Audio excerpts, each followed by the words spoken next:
Officer Derek Rawlings thought he had caught a thug driving a stolen Mercedes through one of the wealthiest zip codes in Illinois. He thought he could bully, brutalize, and lie on his police report without consequence. He was wrong. The man in handcuffs wasn't a criminal.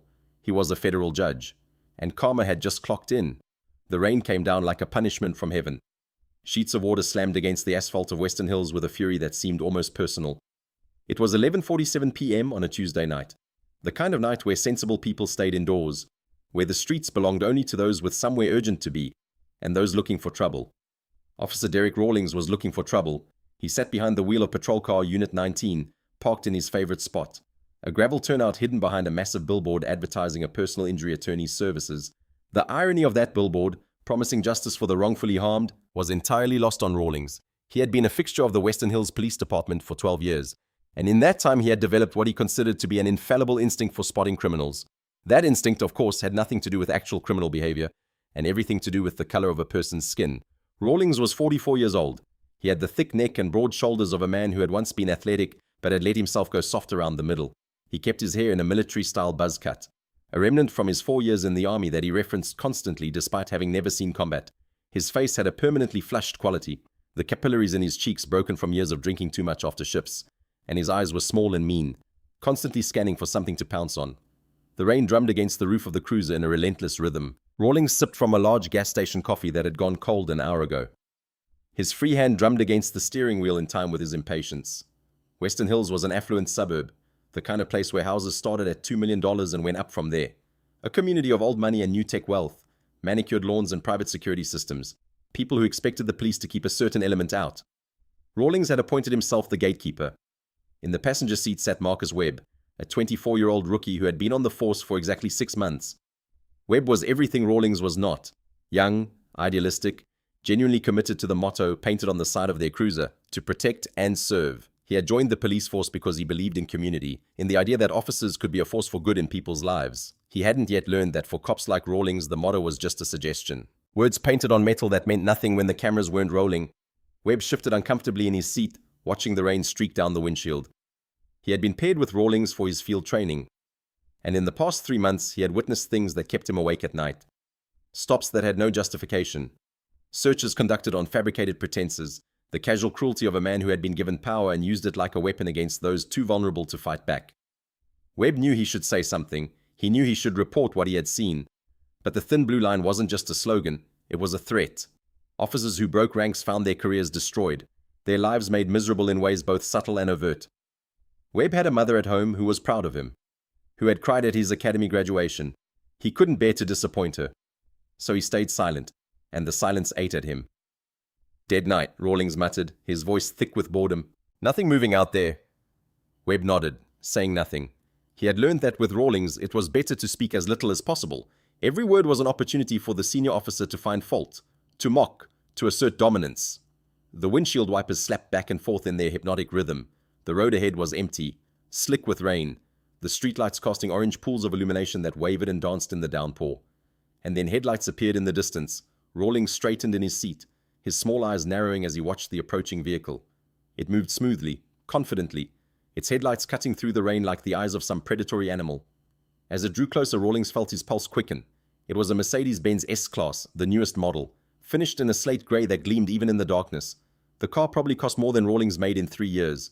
It moved at exactly the speed limit, maintaining perfect distance from the center line, its turn signals activating precisely when required. A perfect driver, which meant nothing to Rawlings. "Run the plates on that Benz," he ordered, his voice dropping to the hungry growl that Webb had come to recognize all too well. Webb typed the plate number into the mobile data terminal mounted on the dashboard. The system hummed for a moment, searching through databases, and then returned its results. "It's registered to a Clarence Whitmore," Webb reported, keeping his voice carefully neutral. "Address is up on Highland Crest. Highland Crest, the most exclusive gated community in Western Hills. The kind of place where hedge fund managers and tech executives built their compounds behind walls of stone and iron. The kind of place where a car like that Mercedes wouldn't raise a single eyebrow." Rawlings leaned forward, squinting through the windshield wipers. The Mercedes passed through the pool of light from a street lamp, and for just a moment, the interior was illuminated. The driver was visible in profile, a black man, perhaps in his late 50s, wearing what appeared to be a suit. That was all Rawlings needed to see. "You're right," he scoffed, a cruel smirk twisting his lips. A guy looking like that, driving a $150,000 car in Highland Crest at midnight? He shook his head, the smirk widening into something ugly. He either stole it or he's dealing. One or the other, no other explanation. Webb felt his stomach clench. The plates came back clean, Derek. No warrants, no flags, no stolen vehicle report, and he hasn't committed any traffic violations. He crossed the double yellow line back there, Rawlings interrupted, his hand already reaching for the switch that would activate the lights and sirens. Webb blinked. I didn't see him cross any line. Rawlings turned to look at him, and there was something cold and dangerous in those small eyes. Then you need to get your eyes checked, rookie, because I saw it clear as day. Before Webb could respond, Rawlings hit the switch. The red and blue lights exploded to life, their strobing colors violent against the rain-slicked street. Painting the darkness in alternating shades of emergency and authority, the Mercedes immediately activated its right turn signal, a gesture of compliance, of respect for the law, and began to pull smoothly toward the shoulder. Rawlings grinned. Gotcha. Webb said nothing. But deep in his gut, in the place where his idealism still clung to life by its fingernails, he knew that whatever was about to happen would be wrong. He just didn't know how wrong. Inside the Mercedes-Benz, Clarence Whitmore let out a long, slow breath. He had seen the lights in his rearview mirror, watched them flare to life with that familiar violent beauty, and felt something heavy settle in his chest. It was not fear, not exactly. It was something more complicated than that.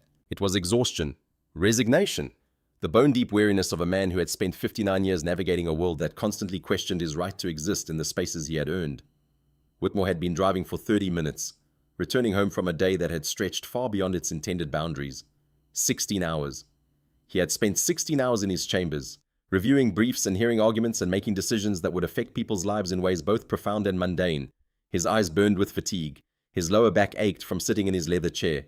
His tie had been loosened hours ago, the knot pulled down to mid-chest, the top button of his shirt undone in a rare concession to physical comfort. He was 5 minutes from his bed, 5 minutes from pulling into the driveway of the house he had worked 30 years to afford, 5 minutes from the quiet darkness of his master bedroom and the Egyptian cotton sheets that awaited him. But first this, always, eventually, this. Whitmore pulled the Mercedes onto the shoulder with practiced smoothness. He knew exactly what to do. He had known the drill his entire life, had been taught it by his mother when he was barely old enough to drive, had practiced it in front of mirrors and in his mind until it was second nature. He activated the interior dome lights so the officers could see clearly inside the vehicle. He placed both hands at the 10 and 2 positions on the steering wheel, fingers spread, palms visible. He kept his movements slow and deliberate, announcing nothing, threatening nothing. He became in that moment exactly what America required him to be: non-threatening, compliant, safe. The rain continued to hammer against the roof of the car, a relentless percussion that seemed to mock the absurdity of the situation. Whitmore watched in his side mirror as the patrol car door opened and a figure emerged, a large man, moving with the swagger of someone who believed the world belonged to him. Whitmore sighed again. He had been born in 1965, in a cramped 2-bedroom apartment on the south side of Chicago. His mother, Loretta, had worked 3 jobs to keep food on the table, cleaning houses in the wealthy North Shore suburbs during the day, taking in laundry in the evenings, working as a hotel maid on weekends when she could get the shifts. His father had been a concept more than a person, a man who had vanished before Clarence was old enough to form memories, leaving behind nothing but a last name and a genetic contribution. Loretta Whitmore had raised her son alone, and she had raised him with a purpose. She had scraped together enough money to send him to a Catholic school where the teachers actually cared, where the expectations were high, where a black boy from the South Side could dream of something beyond the limited horizons that America had assigned to him. She had drilled into him the importance of education, of discipline, of carrying himself with a dignity that could not be questioned or dismissed. They will try to break you, she had told him once when he was perhaps 13 years old. They will try to make you small. They will tell you in 1,000 ways that you don't belong, that you haven't earned your place. She had looked him in the eyes. And when they do, you will stand tall. You will speak clearly. You will let your work speak for itself. Her voice had been firm. And you will never, ever give them the satisfaction of seeing you fall. Whitmore had listened. He had excelled in school, graduated valedictorian of his high school class, won a full scholarship to Northwestern University. From there, he had gone to Harvard Law School, where he had graduated near the top of his class despite working part-time jobs to send money home to his mother. He had clerked for a 7th Circuit judge, worked as a federal prosecutor for 15 years, built a reputation as a brilliant and fair legal mind. And then 14 years ago, he had received the phone call that changed his life. The President of the United States wanted to nominate him for a federal judgeship. Clarence Whitmore had stood in his modest apartment in Chicago, the phone pressed to his ear, and felt tears streaming down his face. He had called his mother immediately afterward, And she had cried too. Cried for the little boy she had raised alone. For the man he had become. For the dream that had been achieved against all odds. Loretta Whitmore had died 3 years later. But she had lived long enough to see her son take the oath of office, to watch him ascend to the federal bench, to know that her sacrifices had not been in vain. Whitmore thought of her now, as he sat in his expensive car on the side of the road, hands on the wheel, waiting for an officer who had already decided he was guilty of something. He thought of her strength, her dignity, her refusal to let the world break her. He would need that strength now. The officer was approaching, his silhouette distorted by the rain streaming down the side window. Whitmore could already tell, from the aggressive stride, from the hand resting on the weapon at his hip, that this was not going to be a routine interaction. This was going to be something else entirely. Whitmore had a choice to make. He could announce his position immediately. He could inform this officer in no uncertain terms that he was addressing a sitting federal judge, that any further escalation would be the mistake of a lifetime. He could invoke the power of his position like a shield, like a force field that would repel the aggression he could already feel radiating from the approaching figure. But something stopped him. A thought occurred to him. A cold, hard thought that cut through his exhaustion and settled in his mind with uncomfortable clarity. If this officer was willing to pull over a black man driving a Mercedes in an affluent neighborhood at midnight with no traffic violation, no probable cause, nothing but the color of the driver's skin to justify the stop, what was he doing to the people who couldn't fight back? What was he doing to the teenagers in the poorer neighborhoods? To the single mothers just trying to get home from late shifts? To the elderly men who didn't have Harvard degrees and federal badges to protect them? Whitmore had spent his career in the law. He understood the power of evidence. He understood that the most damning thing you could do to expose wrongdoing was to let the wrongdoer damn himself. He made his decision. He would not reveal his identity. He would comply completely, fully, without resistance. He would let this officer do exactly what he intended to do, document every moment with his impeccable memory. And then he would bring the full weight of the federal government down on this department like the wrath of God. A knock on the window, sharp, aggressive. The barrel of a maglite flashlight rapping against the glass with an authority that assumed compliance. Whitmore rolled the window down halfway. Let the documentation begin. Officer Derek Rawlings had not always been a predator. There had been a time, long ago, when he had joined the police force with something resembling idealism. He had been 22 years old, fresh from a 4-year stint in the army that had left him with a sense of purpose but no direction. The police academy had seemed like a natural transition, structure, discipline, a mission to protect and serve. But the years had changed him. His personnel file, if anyone had cared to examine it closely, told a story that the department preferred to ignore. 19 formal complaints of excessive force over 12 years. At least a dozen more incidents that had been quietly resolved with settlements and non-disclosure agreements. The paperwork buried so deep that only the most determined investigator would ever find it.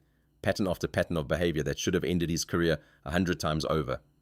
And yet here he was, still wearing the badge, still carrying the gun, still prowling the streets of Western Hills like a wolf among sheep. The union had protected him. That was the simple explanation, and it was true as far as it went. Frank Castellano, the president of the local police union, had a philosophy that he expressed to every new member.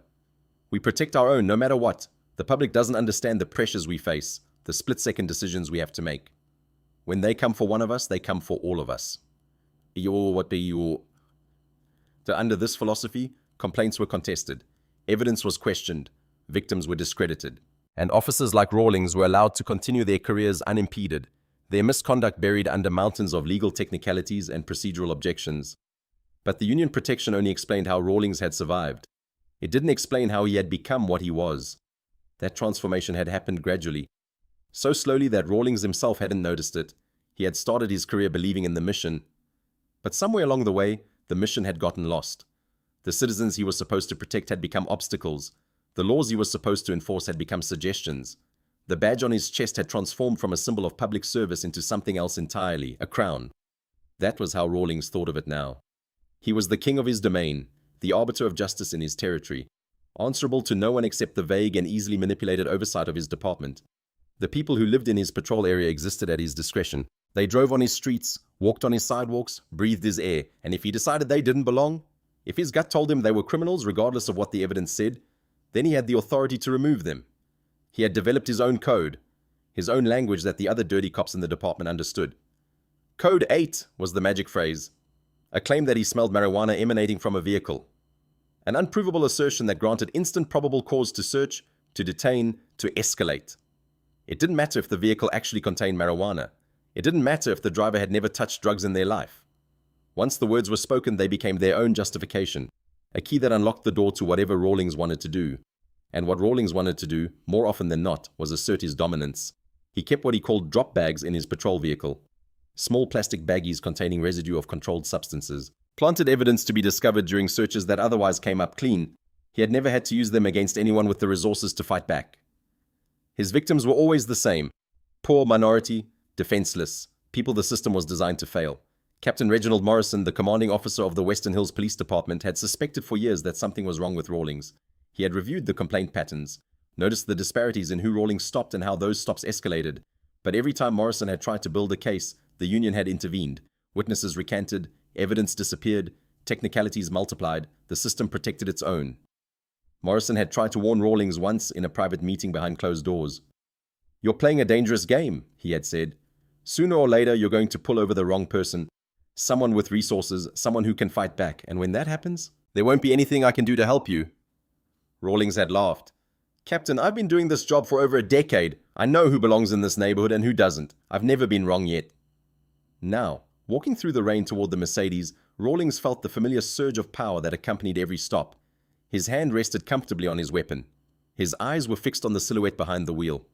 His mind had already made its judgment. This man was a criminal. Rawlings didn't need evidence to know this. He didn't need probable cause or reasonable suspicion or any of the legal frameworks that were supposed to constrain his authority. He had his instincts, and his instincts had told him everything he needed to know in the split second that the Mercedes had passed through the streetlight. A black man, an expensive car, Highland Crest, midnight. The math didn't add up, therefore criminal. Rawlings reached the driver's side window and rapped sharply on the glass with his maglite. The window rolled down halfway. He shined the flashlight directly into the driver's face, deliberately blinding, deliberately aggressive. The man behind the wheel didn't flinch. Rawlings noted this immediately. Most people, when confronted with an aggressive officer, showed some sign of fear, a tremor in the hands, a quickening of breath, a deferential shift in posture. But this man sat completely still, his hands visible on the steering wheel, his expression calm and composed. That calm infuriated Rawlings more than defiance would have. "License, registration, and proof of insurance," Rawlings barked, not bothering with a greeting or an explanation for the stop. He wanted to establish dominance immediately, to let this man know who was in control. "Good evening, officer," the man said. His voice was deep and resonant, the kind of voice that filled a room without trying. It was a voice used to commanding attention, used to being heard, and it was entirely devoid of fear. "May I ask why I was pulled over?" the man continued. Rawlings felt his jaw tighten. The question itself was innocent enough, but the way it was asked, calm, measured, confident, it challenged his authority in a way he couldn't quite articulate. "I don't answer questions, pal," Rawlings sneered. "I ask them. Now hand over the papers before I decide to make this difficult for you." The man nodded once slowly. "I am reaching into my breast pocket to retrieve my wallet," he announced, his movements deliberate and visible. He pulled out a leather wallet, extracted his driver's license, then reached toward the glove compartment, again announcing his movements, and produced the vehicle registration. He handed both through the window. Rawlings snatched them from his hand and examined them in the beam of his flashlight. The driver's license confirmed what the computer had already told him. Clarence Whitmore, age 59, address on Highland Crest. "Clarence Whitmore," Rawlings read aloud, making the name sound like an accusation. "This your car, Clarence?" "The registration you are holding indicates that it is," the man replied. His voice remained perfectly level. Rawlings hated that voice. He hated the educated diction, the precise enunciation, the complete absence of deference. This man spoke like someone used to being respected, and that simply wouldn't do. "Where are you coming from?" Rawlings demanded, leaning closer to the window. "Work. Work?" Rawlings let out a harsh laugh, making sure his contempt was audible.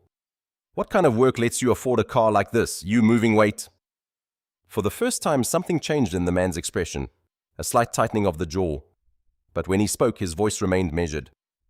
"I am an attorney, officer, and unless you have a reasonable, articulable suspicion that I have committed a crime, I would like my license back so I can go home." Attorney. The word usually made cops pause, gave them reason to reconsider their approach. An attorney meant legal knowledge. An attorney meant potential complaints filed with proper terminology. An attorney meant trouble, but to Rawlings it was just another challenge. Another man who thought his credentials made him untouchable. Rawlings was about to teach him otherwise. "Step out of the car," Rawlings ordered. "On what grounds?" The man asked. "Because I smell marijuana coming from the vehicle." It was the lie, the magic words, the key that unlocked everything. The man's eyes met Rawlings directly, and something in that gaze made Rawlings uncomfortable. There was no fear there, no panic, just a calm, assessing intelligence that seemed to be recording everything. "That is factually impossible," the man said. "I do not smoke marijuana. No one has ever smoked marijuana in this vehicle, and I suspect you know that." Rawlings felt his face flush with anger. No one talked back to him. No one called him a liar, even by implication. "Step out of the car now," Rawlings yelled, his hand dropping to the butt of his service weapon, "or I will drag you out." Behind him, barely visible through the rain, his rookie partner Marcus Webb was watching, and across the street, invisible in the darkness, a porch light flickered on.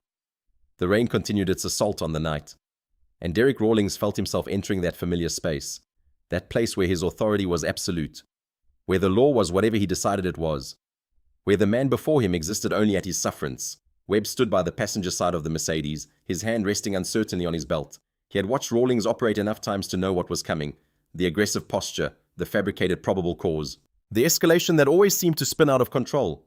This time felt different, though. This time there was something in the detained man's eyes that made Webb deeply uneasy. It wasn't the usual fear or anger or desperate bravado that he had come to expect. It was something colder than that, something that looked almost like patience, like the man was waiting for something. Rawlings shined his flashlight directly into Whitmore's eyes again, a deliberate act of discomfort that he had perfected over years of practice. "I said step out of the car. Don't make me ask you again." "You have not asked me," Whitmore replied calmly. "You have ordered me. There is a difference, but I will comply." He reached slowly toward the door handle, announcing his movements as he had done throughout the encounter. "I am now opening the door. I am stepping out of the vehicle. My hands will remain visible at all times." Whitmore emerged from the Mercedes. Rawlings immediately noted his height. The man was tall, at least 6'2", and he carried himself with an upright posture that seemed almost regal. His suit, despite the late hour, still looked expensive. Charcoal gray, perfectly tailored. The tie was loosened, but even that small concession to comfort looked deliberate rather than sloppy. This was a man who knew exactly who he was. Rawlings hated him for it. "Hands on the vehicle," Rawlings commanded. "Feet apart. Don't move." Whitmore complied, placing his palms flat against the rain-slicked surface of his Mercedes. Water ran down his suit jacket, soaking the expensive fabric. He said nothing. Rawlings stepped closer, his presence designed to intimidate. "You got a smart mouth, you know that. All you had to do was cooperate, show a little respect for the badge." "I have shown you nothing but cooperation, officer," Whitmore replied. "I have complied with every instruction. I have announced every movement. I have not raised my voice or made any threatening gestures. If you are perceiving disrespect, I suggest you examine the source of that perception." The words were delivered without heat, without emotion, and that made them somehow more infuriating. Rawlings leaned in close enough that Whitmore could smell the stale coffee on his breath. "You think you're smarter than me? You think that fancy car and that fancy suit make you better than me?"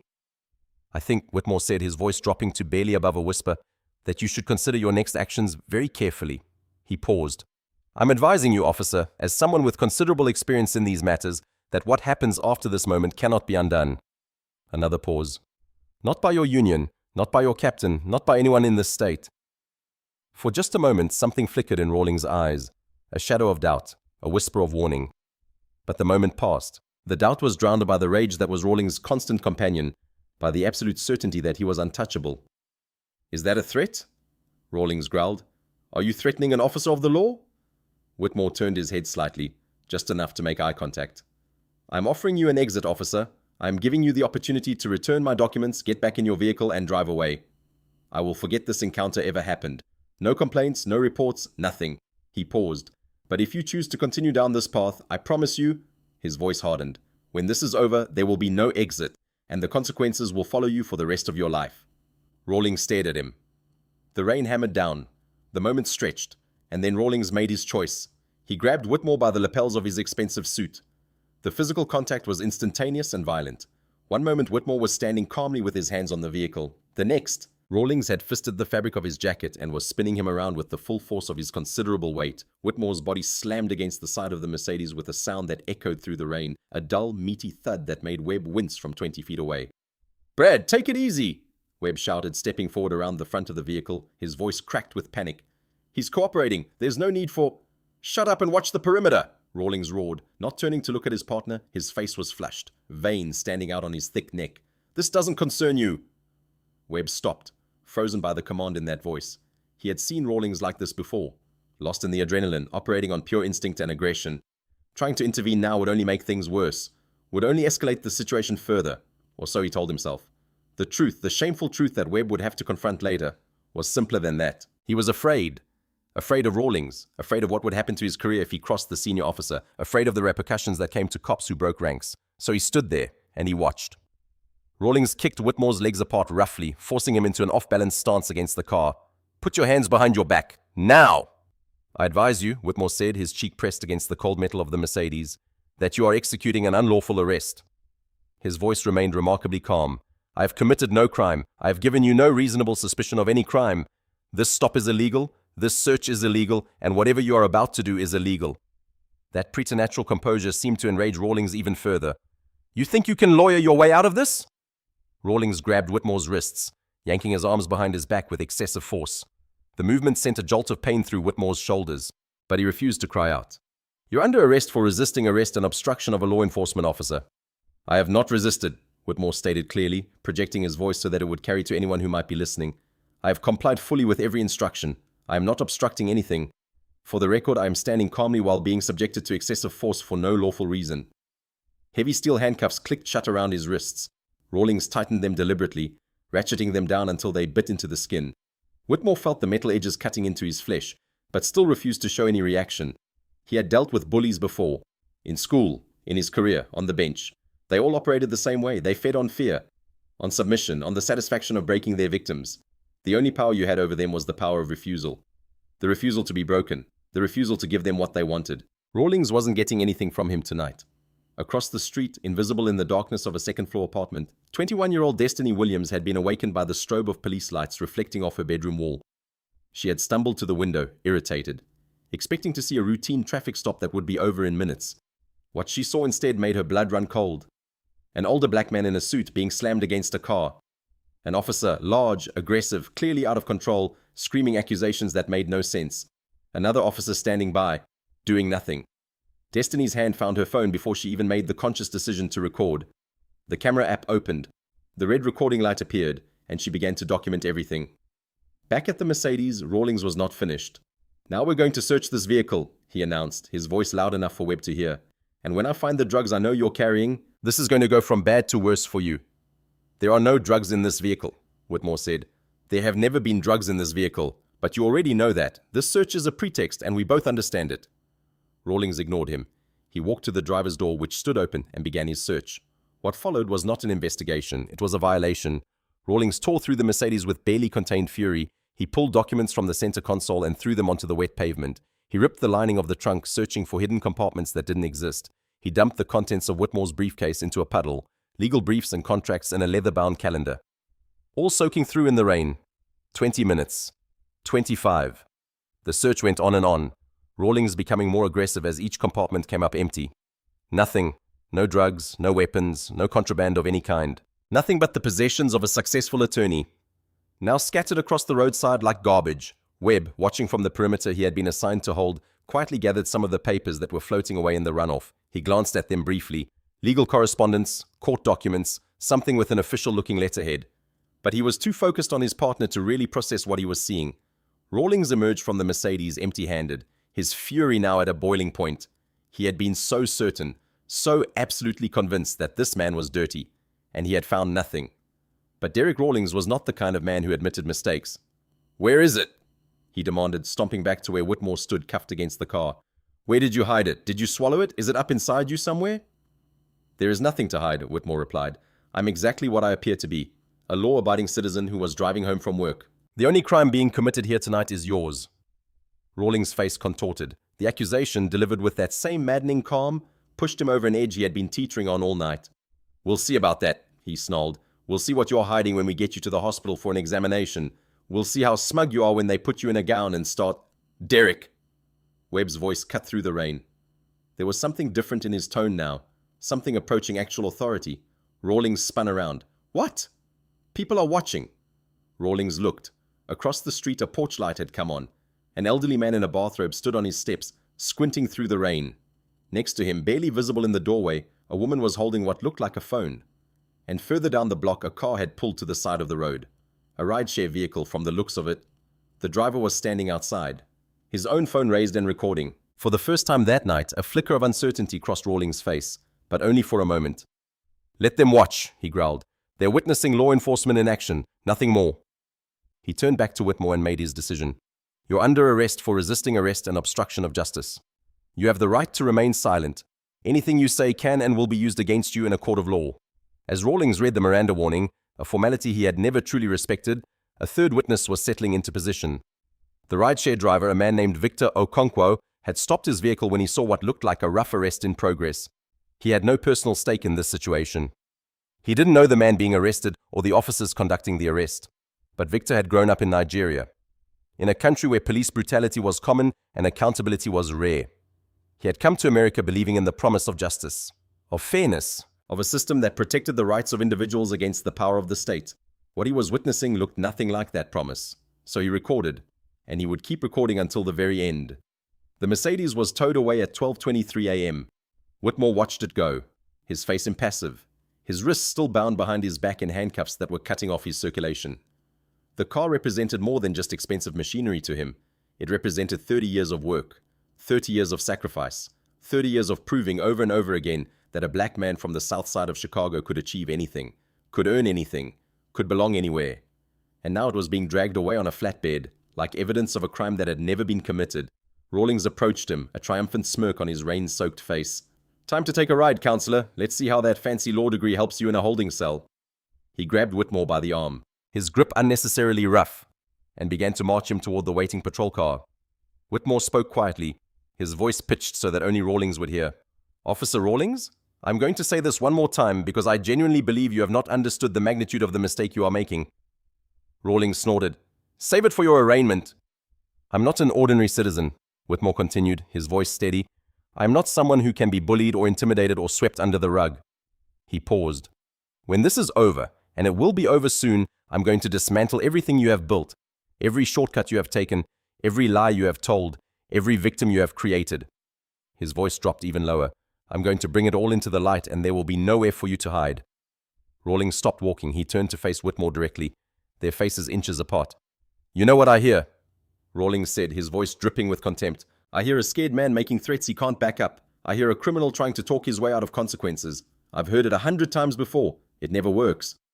Perhaps, Whitmore said, or perhaps this is the first time you have encountered someone with the resources to hold you accountable. He met Rawlings' eyes. We shall see. Rawlings' eyes narrowed. There was something in Whitmore's voice, a certainty, a confidence, that penetrated even his arrogance, but he shook it off. He always shook it off. Get in the car, Rawlings ordered, pushing Whitmore toward the back door of the patrol vehicle.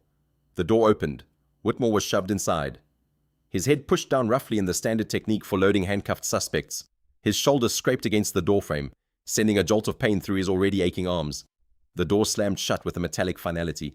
Inside the cage of the patrol car, Whitmore sat in silence. The rain streaked down the windows, blurring the lights outside into abstract smears of color. He could hear Rawlings and Webb talking outside, their voices muffled but their body language clear. Rawlings aggressive and animated, Webb defensive and uncomfortable. Whitmore closed his eyes.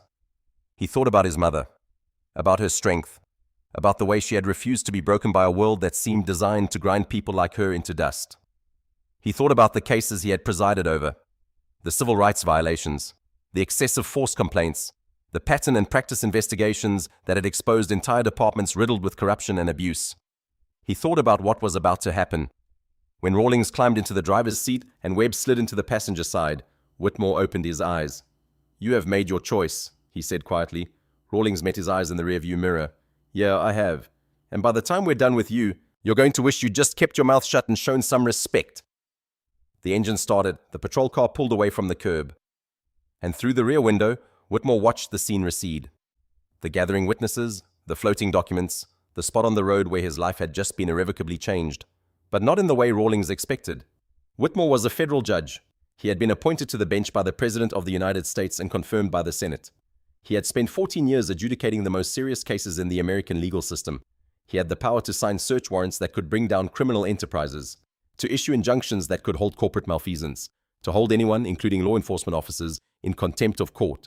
And now, thanks to Officer Derek Rawlings, he had personal, first-hand experience of exactly the kind of abuse that his court was designed to address. The patrol car moved through the rain-soaked streets of Western Hills, carrying its occupants toward consequences that none of them could yet fully imagine. But they were coming.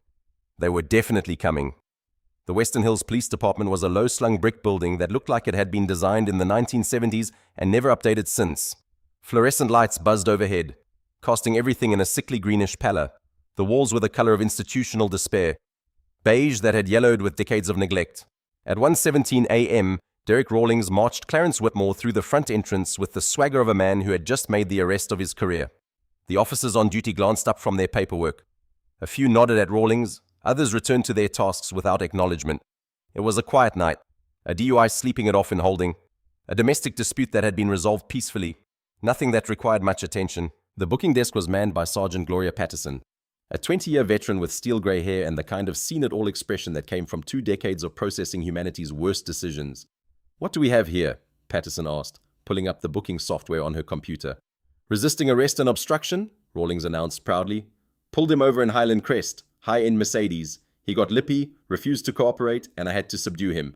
Patterson looked at the man in handcuffs. She noted the tailored suit, now soaked and disheveled. The dignified bearing, despite the circumstances, the complete absence of the usual booking behaviors. No slurred words, no belligerence, no obvious signs of intoxication. Something didn't add up. "Name?" she asked. "Clarence Whitmore," Whitmore replied. His voice was calm, his diction clear. Patterson typed the name into the system. "Date of birth?" "March 15th, 1965. "Address?" 1247 Highland Crest Drive, Highland Crest, the most exclusive community in Western Hills. Patterson's fingers hesitated over the keyboard. "Occupation?" she asked. Whitmore met her eyes. "I am an attorney." Behind him, Rawlings snorted. "Sure you are. An attorney driving around at midnight in a car that costs more than most people's houses. An attorney who can't follow simple instructions from a police officer." Patterson ignored him. There was something about this man, something in the way he carried himself, something in the quiet patience of his gaze, that triggered warning bells in her mind. She entered the name into the federal database. The search took about 3 seconds. When the results populated, Patterson felt the blood drain from her face. A flag, red and urgent, the kind of flag she had never seen before in 20 years of booking arrests. She stared at the screen, read the words twice to make sure she understood them, then read them a 3rd time. Because surely there had to be some mistake. There was no mistake. "I need to make a phone call," she said, standing abruptly from her desk. Rawlings frowned. "What? Why? I've got the paperwork right here." "Stay here," Patterson interrupted. "Don't process him, don't fingerprint him, don't do anything." She walked quickly toward Captain Morrison's office, her sensible shoes clicking against the linoleum with increasing urgency. Rawlings watched her go, confusion and annoyance warring on his face. What the hell is her problem? Whitmore said nothing, but for the first time that night, the ghost of a smile flickered at the corner of his mouth. It was beginning. Captain Reginald Morrison was not supposed to be at the precinct at 1:30 in the morning. He was supposed to be at home, asleep in his bed, dreaming whatever dreams a 45-year-old police captain dreamed. But Sergeant Patterson's phone call had yanked him out of that sleep with a message that made no sense. "You need to come in, now. Don't ask questions, just come." Morrison had been a cop for 23 years. He had learned to trust his instincts and the instincts of his officers. Patterson was not an alarmist. If she said he needed to come in, he needed to come in. He arrived at the precinct at 1:47 a.m., his shirt untucked, his badge clipped hastily to his belt. Patterson met him at the door to his office, her face the color of old concrete. "Tell me," Morrison said. Patterson led him inside, closed the door, and pulled up the booking database on his computer. "Rawlings made an arrest tonight," she said. "Traffic stop in Highland Crest. Claims the subject was resisting and obstructing." Morrison rubbed his eyes. "And?" "I ran the name through the federal database." She turned the monitor so Morrison could see the screen. For a long moment, Morrison simply stared. His brain refused to process what his eyes were telling him. The words on the screen seemed to rearrange themselves, to morph into something that couldn't possibly be real. Then the reality hit him. He sat down heavily in his chair. "That's not possible," he breathed. "That's not... Rawlings didn't..." "He did." Patterson's voice was barely above a whisper. "Derek Rawlings arrested a sitting federal judge." Morrison closed his eyes. In his mind's eye, he saw his career. 23 years of service, of dedication, of working his way up through the ranks, crumbling into ash. He saw the lawsuits, the investigations, the newspaper headlines, the congressional hearings. He saw everything falling apart. "Where is he now?" Morrison asked. "The judge. Where is he?" "Still in processing. I told Rawlings not to do anything until you got here." "Good. That's good." Morrison stood, his legs unsteady beneath him.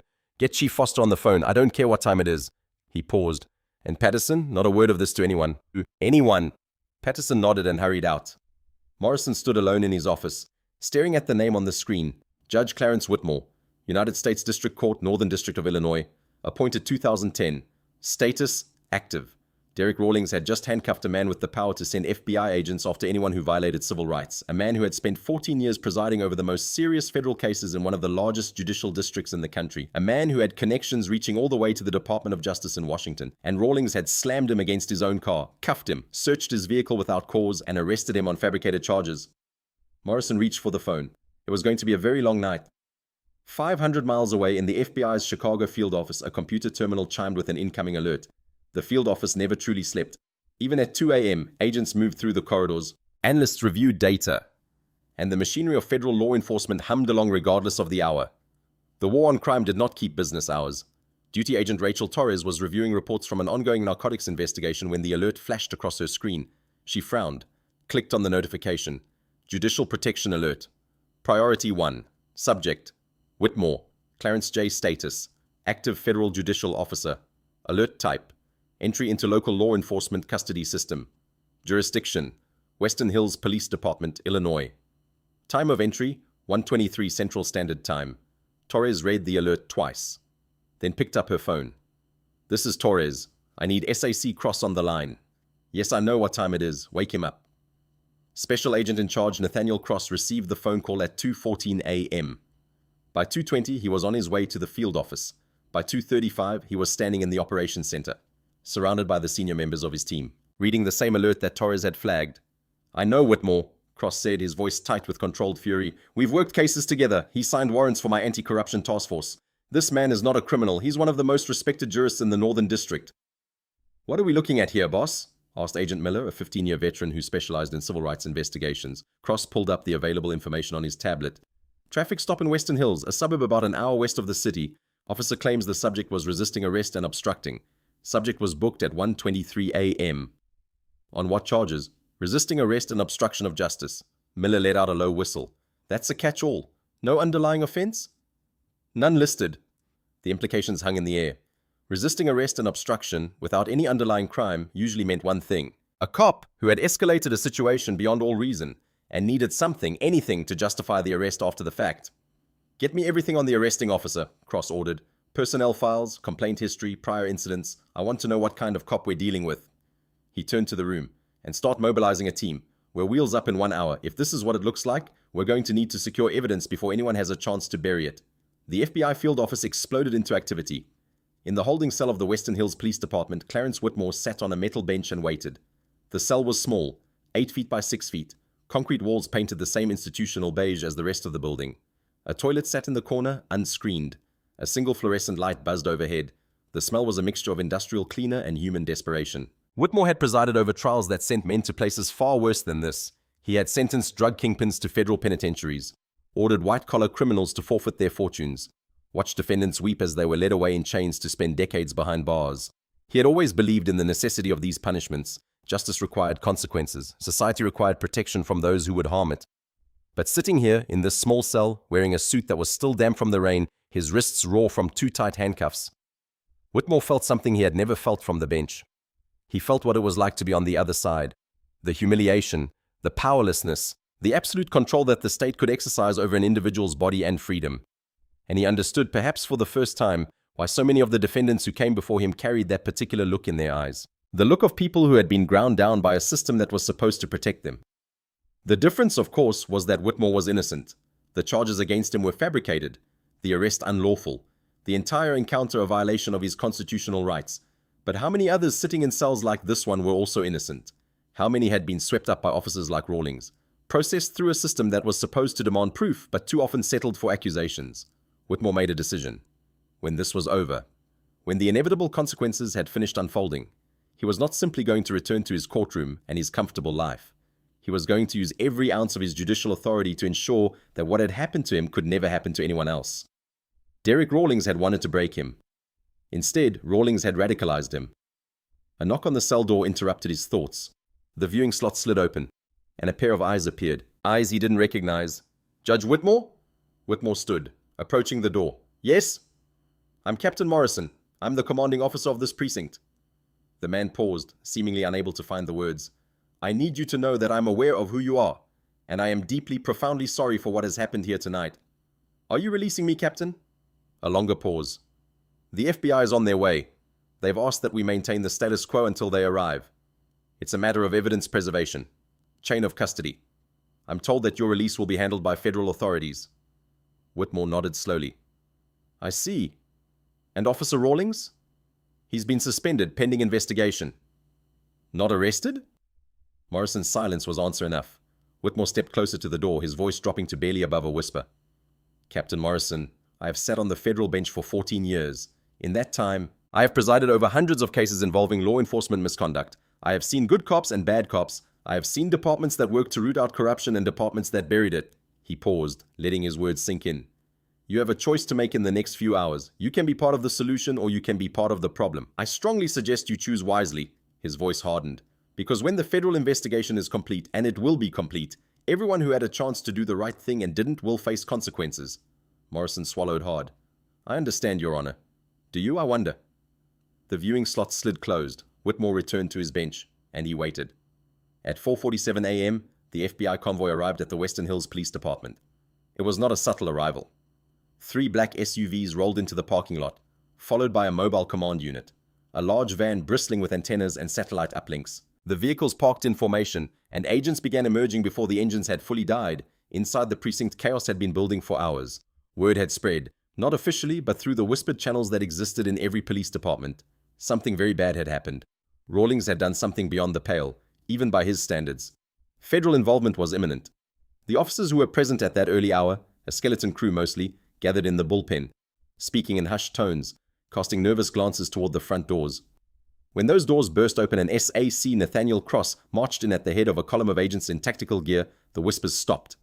Cross was a striking figure, tall, lean, with the bearing of a man who had spent decades in high-stakes law enforcement. His dark skin was set off by graying temples, and his eyes had the penetrating quality of someone who had seen too much evil to be surprised by anything. He walked directly to the front desk, where a trembling junior officer sat behind the counter. I need Captain Morrison, now! Morrison appeared almost immediately, emerging from his office with the haunted look of a man who had not slept and did not expect to sleep for some time. Agent Cross, I've been expecting you. I'm sure you have. Cross produced a sheaf of documents from his jacket. This is a federal search warrant signed by United States Magistrate Judge Rebecca Hamilton.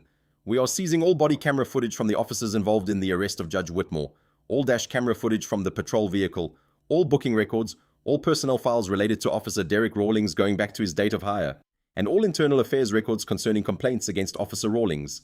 Morrison took the warrant, glancing at it briefly. I'll have my people cooperate fully. Yes, you will. Cross's voice carried no warmth. Now, where is Judge Whitmore?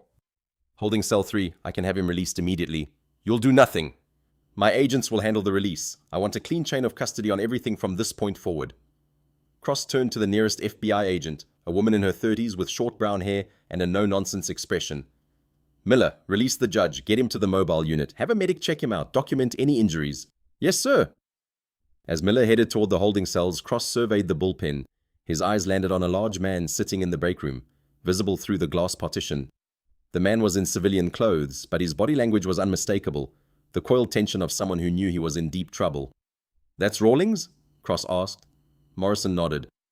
Cross walked toward the break room, his stride unhurried but purposeful.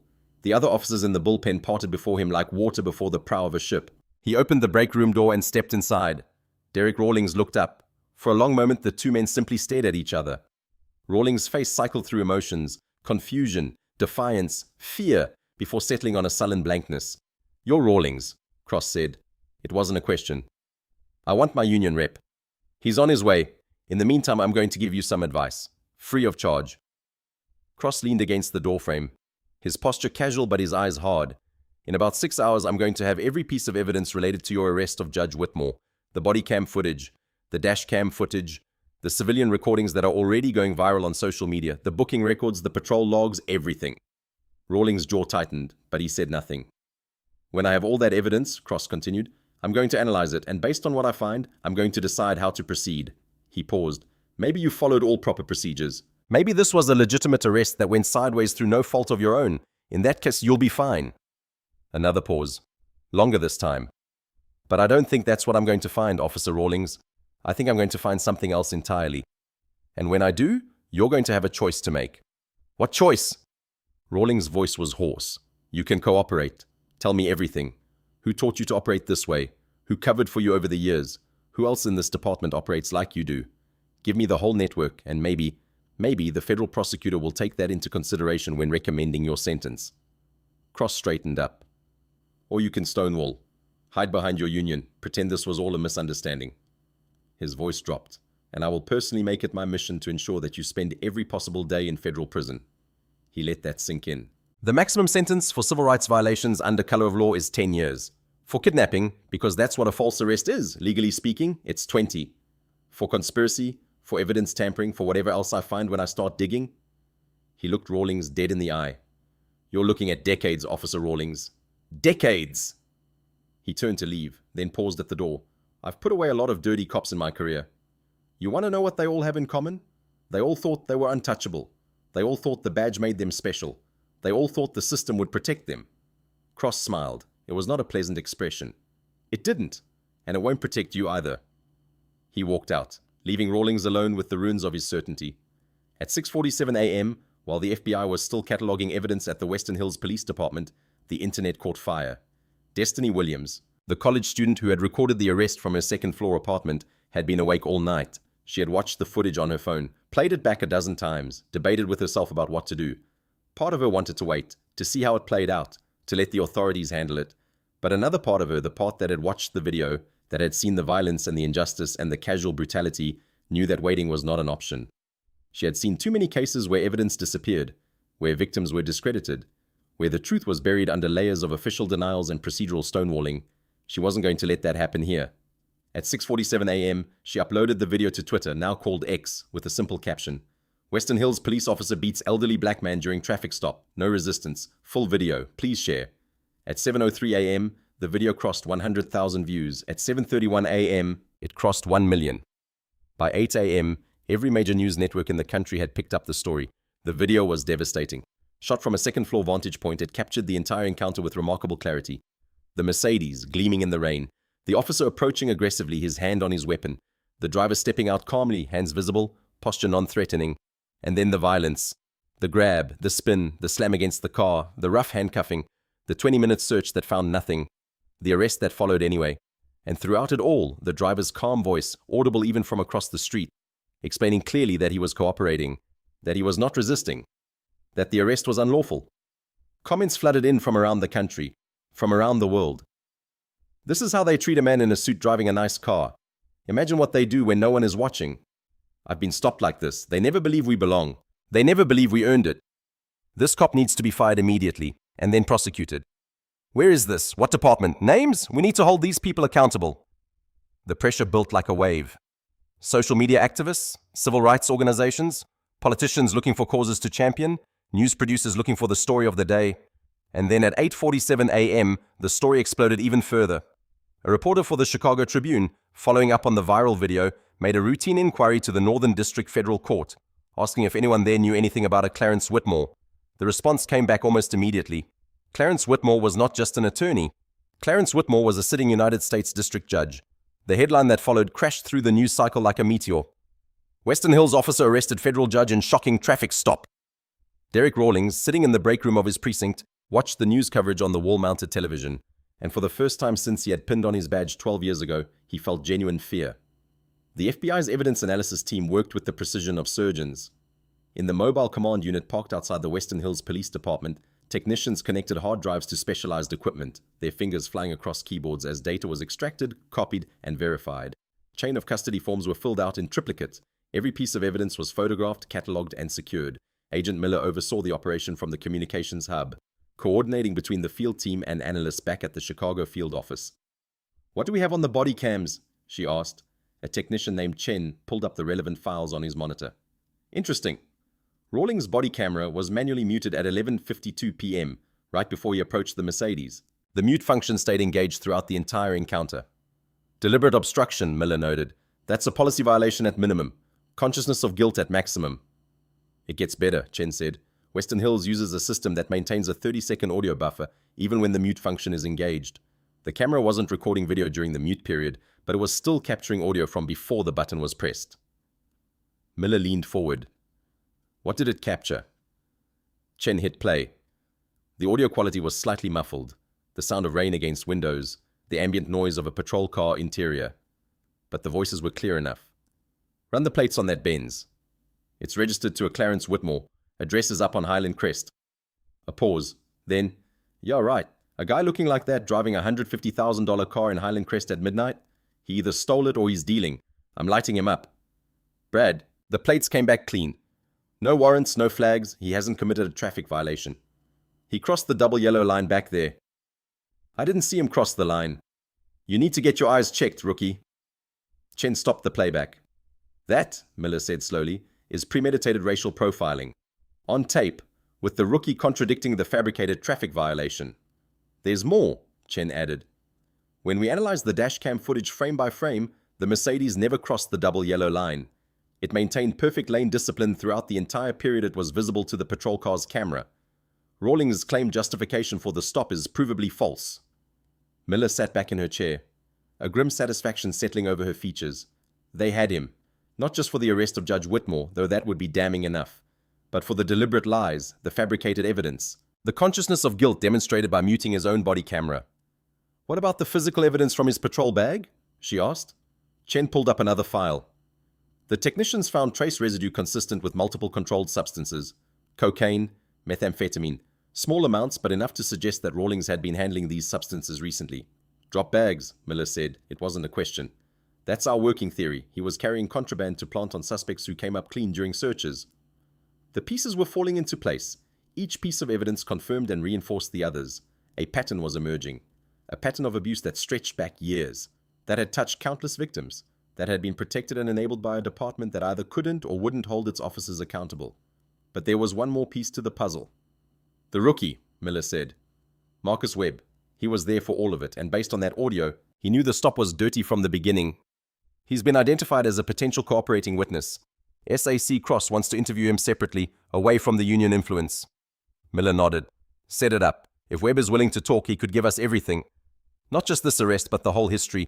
Every dirty trick Rawlings ever pulled. Every time Webb watched it happen and said nothing." She paused. "And Webb himself has to make a choice. Does he go down with Rawlings, or does he help us take down a corrupt cop?" The answer to that question would come soon enough. Marcus Webb sat alone in a sterile interrogation room at the FBI's Chicago field office. He had been separated from Rawlings at the precinct, driven to Chicago in the back of a federal SUV, and left to wait in this windowless room for what felt like hours. No one had told him anything. No one had explained what was happening or what was expected of him. He had never felt so alone in his life. The door opened, and the woman walked in. She was in her 30s with short brown hair and an expression that gave nothing away. She carried a manila folder that she set on the table between them. "Officer Webb, I'm Special Agent Sarah Miller. Do you know why you're here?" Webb swallowed. "The arrest, last night. That's right." Miller sat down across from him, her movements unhurried. "I'm going to be direct with you, Officer Webb. What happened last night was not a routine traffic stop. It was not a justified arrest." She paused. "What happened last night was a federal crime, and you were present for all of it." Webb felt his heart racing. I wasn't the one who—" Miller raised a hand, cutting him off. "I know, I've seen the evidence. I've heard the audio from the patrol car. I know that you told Rawlings the plates came back clean. I know that you didn't see any traffic violation. I know that you tried to tell him to take it easy when he started using force." She leaned forward. "But I also know that you didn't stop him. You didn't intervene. You didn't report the misconduct. You helped handcuff a man who had done nothing wrong, and you stood by while your partner searched his vehicle without cause." Webb's eyes dropped to the table. "You don't understand what it's like. The blue wall. I understand perfectly," Miller interrupted. "I understand that you were afraid. I understand that you were new. I understand that you were facing pressure from a senior officer who could destroy your career with a word." She slid the manila folder across the table. "But understanding doesn't change the law. Right now, you are facing potential federal charges as a co-conspirator in the deprivation of civil rights under color of law. That's up to 10 years in prison, Officer Webb." Her voice hardened. 10 years! Webb's face went pale. "However," Miller continued, "the Department of Justice is prepared to offer you an alternative." She opened the folder, revealing a document covered in dense legal text. "This is a proffer agreement, sometimes called a Queen for a Day letter. It offers you immunity from federal prosecution in exchange for your complete and truthful testimony about what happened last night and about everything else you've witnessed during your partnership with Derek Rawlings." Webb stared at the document. His hands were trembling. "If you sign this agreement and cooperate fully, you won't face charges. You may even be able to continue your career in law enforcement, depending on how the state disciplinary proceedings go. Miller's voice softened slightly. But if you lie, if you protect Rawlings, if you cover up what you know, the agreement is void, and you will be indicted as a co-conspirator, tried in federal court, and very likely convicted. She looked him in the eye. You're 24 years old, Officer Webb. Do not throw your life away for a man who would gladly use you as a human shield. Webb looked at the document. He looked at Miller. He thought about his mother, who had cried at his academy graduation. He thought about the pride in her eyes when he had pinned on his badge for the first time. He thought about everything he had seen over the past 3 months. The stops that had no justification, the searches conducted on fabricated pretenses, the Code 8 marijuana claims that were never real, the fear in the eyes of Rawlings' victims. He thought about the man in the expensive suit, standing calmly in the rain, his dignity intact despite everything being done to him. Webb picked up the pen. What do you need to know? Over the next 4 hours, Marcus Webb told the FBI everything. He detailed the Code 8 system, Rawlings' method of claiming to smell marijuana to justify any search he wanted to conduct. He explained that Rawlings had taught him that certain people in certain neighborhoods were automatically suspicious regardless of their behavior.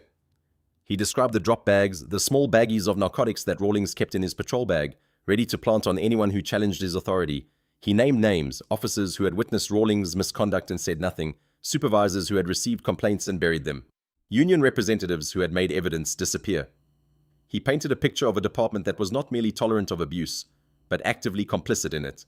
And when he was finished, Miller looked at him with something that might have been respect. You did the right thing, Officer Webb. Webb nodded slowly. He didn't feel heroic. He felt exhausted, ashamed, relieved, and terrified all at once. But for the first time in 3 months, he also felt something else. He felt clean. The evidence mounted like a breaking wave, from multiple sources, through multiple channels. The truth about Derek Rawlings emerged in devastating detail. The body camera audio with its damning pre-buffer recording of racial profiling. The dash camera footage, proving that no traffic violation had occurred. The civilian videos, capturing the violence of the arrest from multiple angles. Marcus Webb's testimony exposing years of misconduct and cover-ups. The forensic analysis of Rawlings' patrol bag, revealing trace evidence of narcotics he had no legitimate reason to possess, and perhaps most damning of all, the personnel files. 19 formal complaints over 12 years. 19 separate incidents where citizens had accused Rawlings of excessive force, racial profiling, false arrest, or harassment. 19 times the department had investigated, and 19 times the complaints had been dismissed as unsubstantiated or not credible. The pattern was undeniable. The internal affairs files told their own story. Investigations that lasted days instead of weeks. Witness statements that were never followed up. Physical evidence that somehow never made it into the final reports. A paper trail of deliberate negligence, of a department that had chosen to protect one of its own rather than protect the public. SAC Cross convened his team in the Chicago field office conference room to review the findings. What we have here, he said, is not an isolated incident. What we have is a 12-year pattern of abuse, enabled by a department that failed at every level to hold this officer accountable. He pulled up a map on the large screen at the front of the room. Webb's testimony identifies at least 47 prior incidents where Rawlings used the Code 8 marijuana pretext to conduct illegal searches. We've been able to corroborate 31 of these through old dispatch records and patrol logs. Every single one involved a minority victim. Every single one occurred in affluent neighborhoods where the victim's presence was deemed suspicious based solely on their appearance. Agent Miller spoke up. We've also identified a pattern of civil settlements. The city of Western Hills has paid out over $2 million in the past decade to settle cases involving Officer Rawlings. Settlements that included non-disclosure agreements and sealed court records. The victims couldn't talk about what had been done to them, and the city could pretend the problem didn't exist. Cross nodded grimly. The question now is, how far does this go? Is Rawlings a lone wolf or is he part of something larger? Webb's testimony suggests it's larger, Miller replied. He named at least 4 other officers who operated similarly, though perhaps not as aggressively, and he described a culture of cover-ups that extended to the supervisory level. Then we expand the investigation, Cross decided. I want a full pattern and practice review of the Western Hills Police Department, everyone who signed off on those dismissed complaints, everyone who participated in the cover-ups, everyone who knew and said nothing. He paused, looking around the room at his assembled team. This started with one traffic stop, one officer who decided he had the right to brutalize a citizen based on the color of his skin. But it's not going to end there. We're going to follow this wherever it leads. And when we're done, the Western Hills Police Department is going to look very different than it does today. The team dispersed to their tasks. The investigation had only just begun. 3 days after his arrest, Judge Clarence Whitmore returned to the Western Hills Police Department. He came not as a prisoner this time, but as a witness. The FBI had requested his presence for the formal processing of evidence, a procedure that required the victim to review and confirm certain materials. It was routine, bureaucratic, the kind of thing that could have been handled through written statements and video calls. But Whitmore had requested to appear in person. He wanted to see Derek Rawlings one more time. The precinct had changed in the 72 hours since his arrest. The atmosphere of casual arrogance had been replaced by something close to terror. Officers spoke in hushed tones. Supervisors jumped at shadows.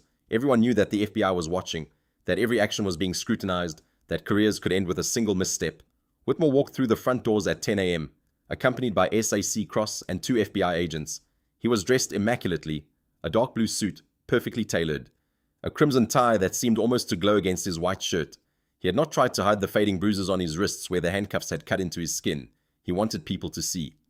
The officers in the bullpen stopped what they were doing.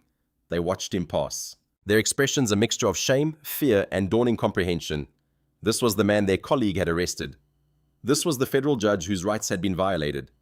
This was the reason their department was being torn apart. Whitmore did not acknowledge them. He walked with the same calm dignity he had displayed on the night of his arrest. His carriage erect, his gaze focused straight ahead. He was led to a conference room where evidence was spread across a long table. Documents, photographs, printouts of video stills. SAC Cross explained each item, asking Whitmore to confirm details and provide context. But Whitmore's attention was elsewhere. Through the glass partition of the conference room, he could see into the bullpen. And standing near the far wall, flanked by 2 uniformed officers who seemed to be serving as minders, was Derek Rawlings. Rawlings was in civilian clothes, jeans and a polo shirt, the casual attire of a man who no longer had the right to wear a uniform. His face was pale, his eyes bloodshot, his posture deflated. He looked nothing like the swaggering predator who had slammed Whitmore against his Mercedes 3 nights ago. He looked like a man who had finally realized that his world was collapsing. "Excuse me for a moment," Whitmore said to Cross. He walked to the door of the conference room, opened it, and stepped into the bullpen. The ambient noise of the precinct died instantly. Every officer, every civilian employee, every FBI agent present turned to watch. Whitmore walked directly toward Rawlings. Rawlings' minders shifted nervously, but they made no move to interfere. They knew better than to get between a federal judge and the man who had violated his rights. Whitmore stopped 3 feet from Rawlings. For a long moment, neither man spoke. Rawlings' eyes darted around the room, looking for an escape, looking for support, looking for anything that might save him from this moment. He found nothing but staring faces and deafening silence. When Whitmore spoke, his voice was quiet, but it carried to every corner of the room. "Officer Rawlings, do you remember what I told you on the night you arrested me?" Rawlings' mouth opened. No sound came out. "I told you," Whitmore continued, "that what happened after that moment could not be undone. I told you that there would be no exit. I gave you every opportunity to walk away, to end the encounter, to return my documents and go about your business." He paused. "You chose not to listen. You chose to treat me as you had treated countless others before me, as someone whose rights did not matter, whose dignity could be violated with impunity, whose very presence in your territory was an offense to be punished." Whitmore's voice remained steady, almost conversational, but there was an edge to it now, a cold certainty that made the watching officers shift uncomfortably. "The difference between me and your other victims is not that I am more worthy of respect. It is that I have the resources to ensure that your actions have consequences, resources that your previous victims lacked, resources that you counted on them not having when you targeted them." He took a step closer. "I want you to understand something, Officer Rawlings. I'm not angry. Anger would suggest that what you did was personal, that it wounded me in some deep way. It did not." His voice dropped lower. "What you did was reveal your character, a character that has been allowed to flourish in an environment that rewarded brutality and punished accountability." Whitmore's gaze bored into Rawlings with an intensity that made the former officer look away. "What you will face in the coming weeks and months is not vengeance. It is justice. The same justice that I have spent my career administering. The same justice that applies to everyone, regardless of whether they wear a badge." He turned to leave, then paused. "I hope for your sake that you use your time in prison to reflect on the choices that brought you here, on the people you harmed, on the damage you did to the very institution you claim to serve." Whitmore walked back to the conference room, leaving Rawlings standing alone in the center of the silent bullpen. No one spoke. No one moved. And Derek Rawlings, for the first time in his adult life, had absolutely nothing to say. The arrest happened at dawn, 3 weeks after the traffic stop that had changed everything. At exactly 6 a.m. on a crisp October morning, an FBI tactical team descended on Derek Rawlings' modest suburban home with overwhelming force. A Bearcat armored vehicle crashed through the front gate, its massive weight crushing the carefully maintained lawn that Rawlings' wife had tended for years. Floodlights ignited the pre-dawn darkness, transforming night into harsh, artificial day. Armed agents in tactical gear surrounded the house from every direction, their weapons trained on doors and windows, their voices barking commands through megaphones. Derek Rawlings, FBI, come out with your hands visible. This is a federal warrant. You have 60 seconds to comply. Inside the house, Rawlings jolted awake from a fitful sleep. His wife, Carol, screamed as the floodlights blazed through their bedroom windows. The sound of boots on the front porch, fists pounding on the door, shouted commands that left no room for misunderstanding. It all crashed together into a symphony of overwhelming authority. Rawlings knew that resistance was futile. He had been on the other side of this equation enough times to recognize what was happening. This was the full weight of the federal government, brought to bear on a single target with irresistible force.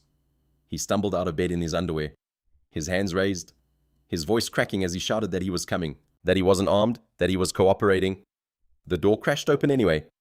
Agents flooded into the house, their flashlight beams cutting through the darkness like blades. Rawlings was grabbed, spun around, and slammed face first onto the floor of his own living room, the same floor where he had played with his children, where he had celebrated Christmases, where he had lived the ordinary life of a suburban family man. Derek Rawlings, you are under arrest on federal charges including deprivation of civil rights under color of law, kidnapping under color of law, evidence tampering, and conspiracy to violate civil rights. You have the right to remain silent. Anything you say can and will be used against you in a court of law. The Miranda warning continued. But Rawlings barely heard it. His face was pressed against the carpet, his wrists being secured behind his back with the same kind of handcuffs he had used on hundreds of suspects over his career. Handcuffs that were, he now noticed, uncomfortably tight. Carol was crying somewhere in the background, her voice high and hysterical. Agents were moving through the house, securing rooms, documenting everything. Through the living room window, Rawlings could see his neighbors emerging from their homes, standing in bathrobes and pajamas, watching the spectacle unfold. The humiliation was complete. When the agents hauled him to his feet, Rawlings caught a glimpse of himself in the hallway mirror. A middle-aged man in his underwear, face flushed, eyes wild with shock and fear, being perp-walked through his own home by federal agents. He looked, he realized, exactly like the people he had arrested over the years, the people he had treated as less than human, the people whose dignity he had stripped away without a second thought. Now he knew what it felt like. Outside, the morning light was beginning to break over the horizon. A news helicopter circled overhead, its camera capturing every moment for the morning broadcasts. Neighbors' phone cameras recorded his march to the waiting SUV. Social media would have the images within minutes. Derek Rawlings was loaded into the back of a federal vehicle, the door slamming shut with a finality that seemed to echo through his entire existence. His life as he knew it was over. The federal courthouse in Chicago was a modern building of glass and steel, designed to project the majesty and authority of the American legal system. Its marble floors gleamed under fluorescent lights. Its courtrooms were equipped with the latest technology for evidence presentation. Its security was tight enough to handle the most high-profile cases. The trial of Derek Rawlings was very high-profile indeed. The courtroom was packed to capacity. Journalists from national news outlets occupied the press gallery, their laptops open, their fingers ready to report every development in real time. Civil rights activists filled the public seating, their presence a silent testimony to the broader implications of the case. Police officers from departments across the country watched via live stream, some with concern, others with grim satisfaction. And in the front row of the gallery, sitting quietly and observing everything, was Judge Clarence Whitmore. He was not presiding over this case. That would have been an obvious conflict of interest. Instead, the case had been assigned to Judge Evelyn Richardson, a stern woman in her 60s who had a reputation for running a tight courtroom and tolerating no nonsense from either side. The prosecution was led by Assistant United States Attorney Margaret Chen, a rising star in the Department of Justice's Civil Rights Division. She had built her career on cases like this, cases involving law enforcement officers who had crossed the line from protectors to predators. The defense was represented by Thomas Wright, a veteran criminal defense attorney who had made a name for himself representing police officers accused of misconduct. Wright was good. Everyone acknowledged that, but even he seemed to sense that this case was different, that the evidence was too overwhelming, the public attention too intense, the outcome too predetermined. The trial lasted 4 days. On the first day, the prosecution laid out its case in devastating detail.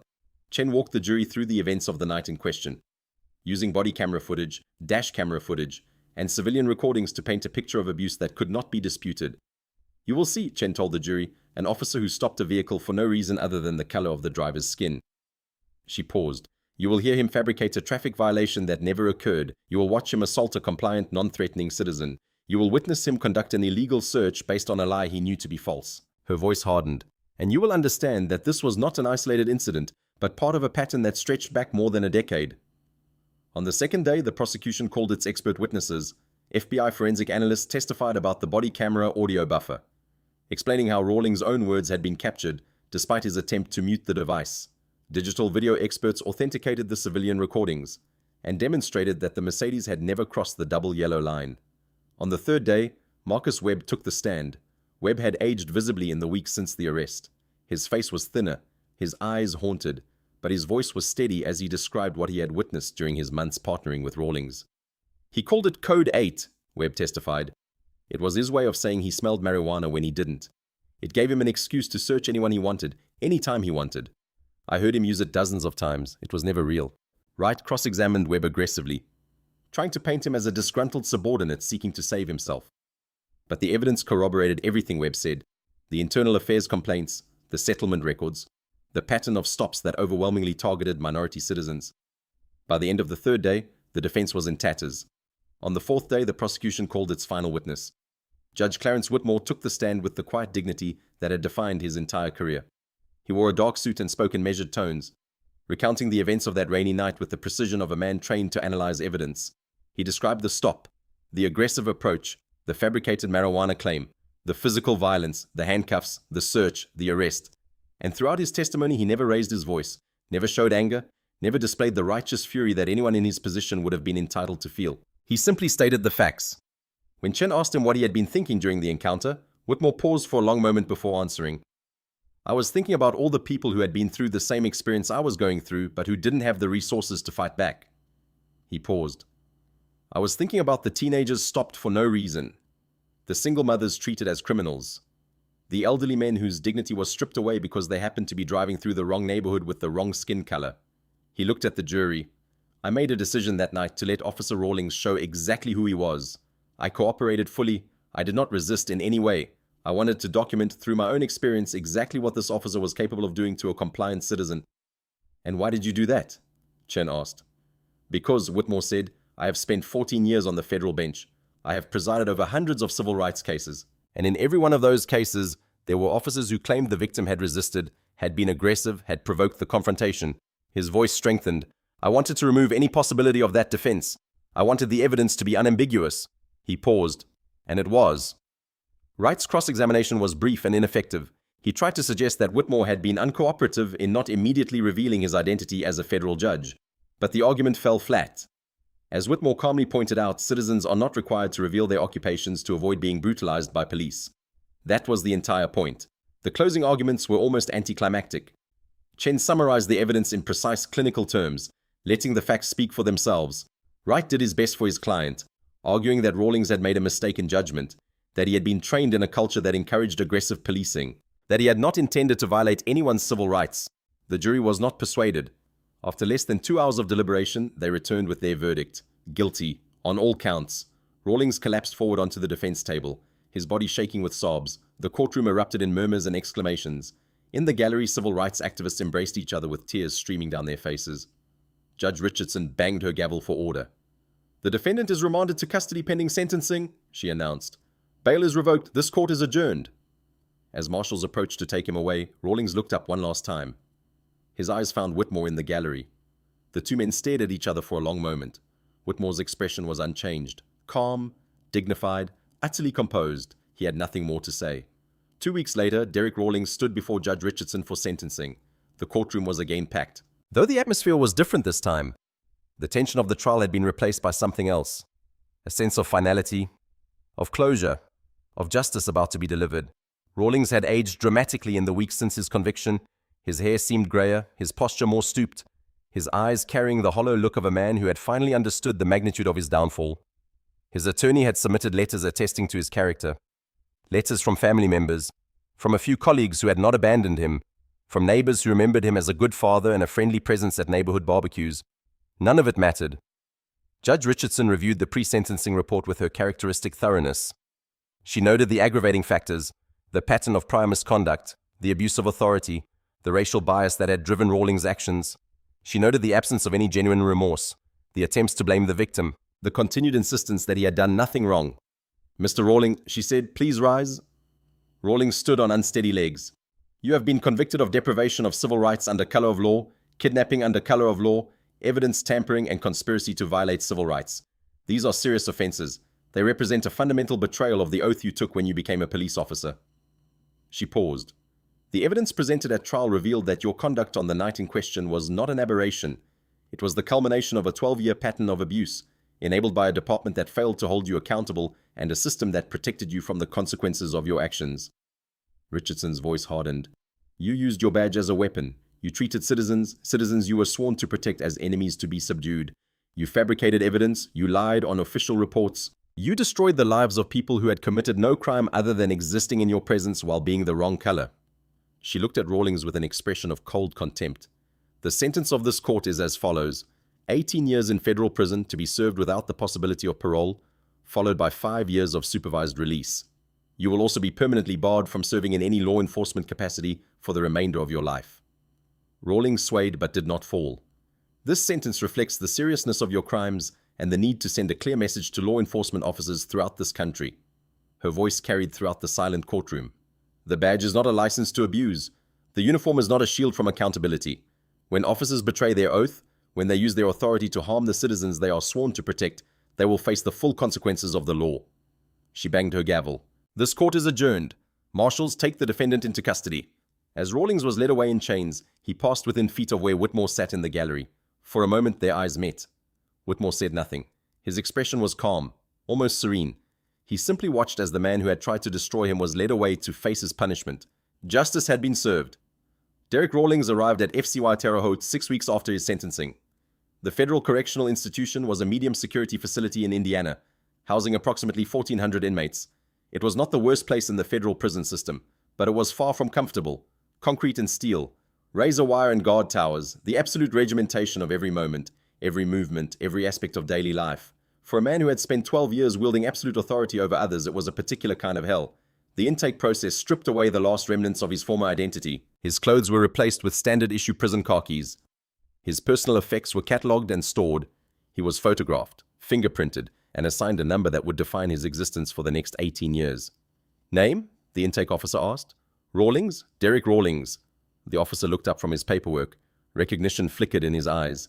The cop, the one who arrested the judge. Rawlings said nothing. Word travels fast in here, the officer continued, his voice carefully neutral. You're going to want to keep your head down. Ex-cops don't do well in general population. Rawlings was assigned to a cell block far from the intake area. As he walked the corridor to his assigned cell, he felt eyes on him from every direction. Inmates stopped their conversations to watch him pass. Some glared with open hostility. Others smirked with anticipation. They knew who he was. They knew what he had done. And they knew that in here, in this place where power dynamics were determined by very different rules than the outside world, Derek Rawlings was nobody. His cellmate was a large man named Johnson, doing 15 years for armed robbery.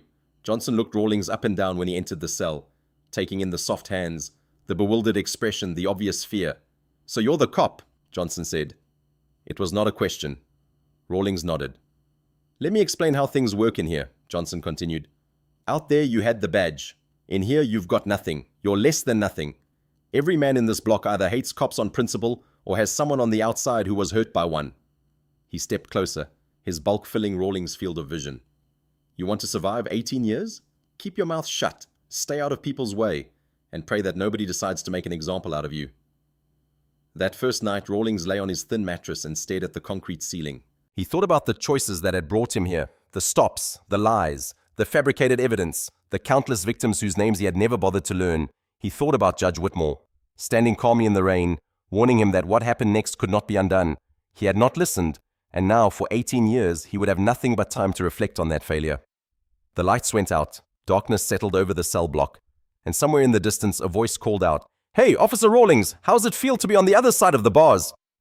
Laughter echoed through the corridor. Rawlings closed his eyes and said nothing. There was nothing left to say. Judge Clarence Whitmore returned to his courtroom 3 days after the sentencing. When reporters asked him how he felt about the outcome, he paused for a long moment before responding. The system worked, he said finally. Not perfectly, not quickly, but ultimately and completely. Officer Rawlings will face the consequences of his actions. The department that enabled him is being reformed, and perhaps other officers will think twice before they allow their prejudices to override their oaths. He declined further comment, citing the full docket of cases that awaited his attention. There was work to be done. The Western Hills Police Department underwent a transformation in the months that followed. Captain Reginald Morrison was promoted to chief, tasked with rebuilding an institution that had lost the public trust. A federal consent decree mandated sweeping reforms. mandatory body camera use, civilian oversight boards, enhanced training in de-escalation and implicit bias. 4 other officers resigned rather than face investigation. 2 more were terminated for cause. The union contract was renegotiated to include stronger accountability provisions. It would take years to undo the damage that had been done. But the process had begun. Yapao Marcus Webb remained on the force. His cooperation with the federal investigation had saved him from prosecution, though it had cost him friendships and created tensions that would never fully heal. He requested a transfer to the Community Outreach Division, where he spent his days working with the neighborhoods that had been most impacted by officers like Rawlings. It was difficult work, building trust that had been destroyed, but Webb approached it with a dedication that surprised even himself. He had been given a second chance. He did not intend to waste it, and on quiet nights, when he drove through the streets of Western Hills, he sometimes thought about the man in the Mercedes, the federal judge who had endured abuse with dignity, who had turned his own victimization into a weapon for justice. That man had shown him what true strength looked like, not the swagger of a bully with a badge, but the quiet resilience of someone who refused to be broken. The rain fell on Western Hills as it always had, indifferent to the dramas of human justice, to the rising and falling of those who thought themselves untouchable. But something had changed in that affluent suburb. The patrol cars still moved through the streets at night, but they moved differently now, more carefully, more consciously. The officers inside them knew they were being watched, not just by cameras, but by a community that had finally found its voice. And in a federal prison in Indiana, a man who had once believed himself to be above the law learned, day by day, what it meant to live beneath it. The badge that had once been his crown was gone forever. All that remained was the truth. The truth that power without accountability is not power at all. It is simply abuse waiting to be exposed. Derek Rawlings had 18 years to contemplate that truth, and Clarence Whitmore had a lifetime to ensure that others would never have to learn it the way he had. If this story resonated with you, if it reminded you that justice, though slow, can still prevail, we ask only this: subscribe to our channel, share it with someone who needs to hear that accountability is possible, and remember, the only thing necessary for abuse to continue is for good people to remain silent. Your voice matters. Use it.